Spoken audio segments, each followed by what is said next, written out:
ஹரே கிருஷ்ணா. இறப்பிற்கும் பிறப்பிற்கும் அப்பால் பாகம் 19, அத்தியாயம் 4, பிரபஞ்சத்திற்கு அப்பால் உள்ள விண்வெளி, அதன் தொடர்ச்சி. பிரேமாஞ்சன சுரித பக்தி விலோச்சனேன சந்த சதைவ ஹிருதயேஷு விலோகயந்தி. இறைவனின் பால் பிரேமை என்னும் அர்ச்சனத்தை தமது கண்களின் மேல் அப்பிக்கொண்டு இறைவனை தங்களுடைய இதயங்களிலேயே தடையின்றி எப்பொழுதும் தரிசிக்கின்ற சுத்த பக்தர்கள் வணங்கும் அந்த மூல புருஷரான இறைவன் கோவிந்தனை நான் துதிக்கின்றேன். பிரம்ம சம்ஹிதை 5.38. இறைவன் பால் முழுமையான பிரேமை கொண்டவர்கள் இறைவனை இடைவிடாது தம் முன் காண்கின்றனர். நேற்று இரவு கடவுளை பார்த்தோம், இன்று பகல் பார்க்க முடியவில்லை என்பதல்ல. கிருஷ்ண உணர்வு நிலை எய்தியவரின் முன் கிருஷ்ணர் எப்பொழுதும் பிரசன்னமாகி இருக்கின்றார். அதன் காரணமாகவே அவர் கிருஷ்ணரை இடைவிடாது தரிசிக்கின்றார். ஆகவே இறைவனை பார்க்க வேண்டுமாயின் அதற்கு ஏற்றவாறு நமது பார்வை சக்தியை நாம் வளர்த்து கொள்ள வேண்டும். ஜட பொருட்களின் பிணைப்பின் காரணமாக ஜட புலன்கள் மறைக்கப்பட்டிருப்பதால் ஆன்மீகம் என்றால் என்ன என்பதை புரிந்து கொள்ள முடியாத நிலையில் இருக்கின்றோம். ஆனால் இந்த அறியாமையை ஹரே கிருஷ்ண மகா மந்திரத்தை உச்சரிப்பதன் மூலம் போக்கலாம். இது எங்கனம் சாத்தியம்? உறங்கும் ஒரு மனிதனை நாம் சப்தம் செய்வதன் மூலம் எழுப்பிவிடலாம். உறங்கும் போது ஒருவர் கிட்டத்தட்ட தன்னுடைய சுய உணர்வு நிலையை அறவே இழந்திருக்கின்றார். அவரால் பார்க்க, நுகர, உணர முடியாது.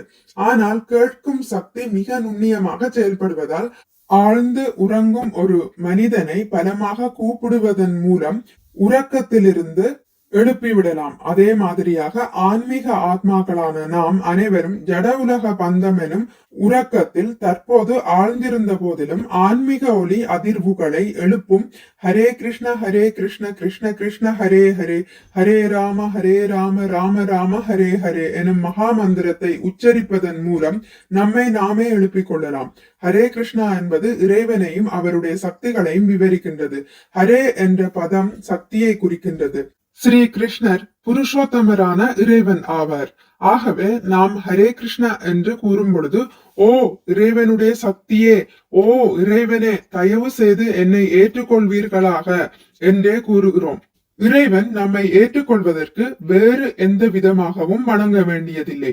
நமக்கு வேண்டிய அன்றாட தேவைகள் அனைத்தும் ஏற்கனவே இறைவனால் தரப்பட்டிருப்பதால் நம்முடைய தினசரி உணவிற்காக இறைவனை தொழ வேண்டிய தேவை சந்தேகமின்றி இல்லை. எனவே ஹரே கிருஷ்ண மகாமந்திரத்தின் மூலம் நம்மை ஏற்றுக்கொள்ளுமாறு இறைவனிடம் துதிக்கின்றோம்.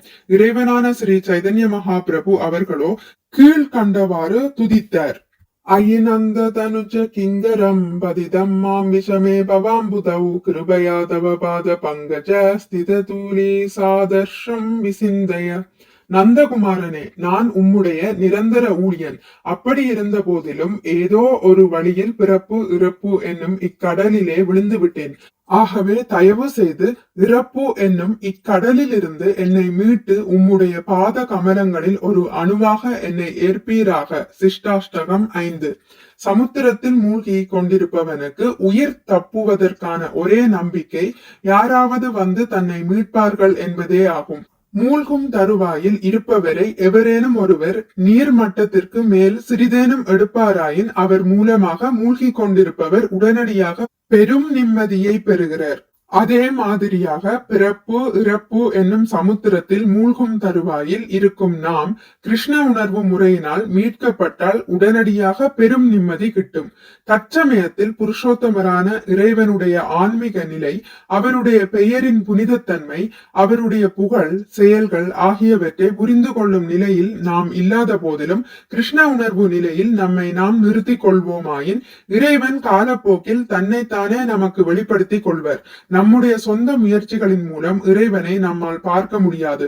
ஆனால் நாம் இறைவனை பார்ப்பதற்கான தகுதியை பெற்றுவிட்டால் இறைவன் தன்னைத்தானே நமக்கு வெளிப்படுத்திக் கொள்வார்.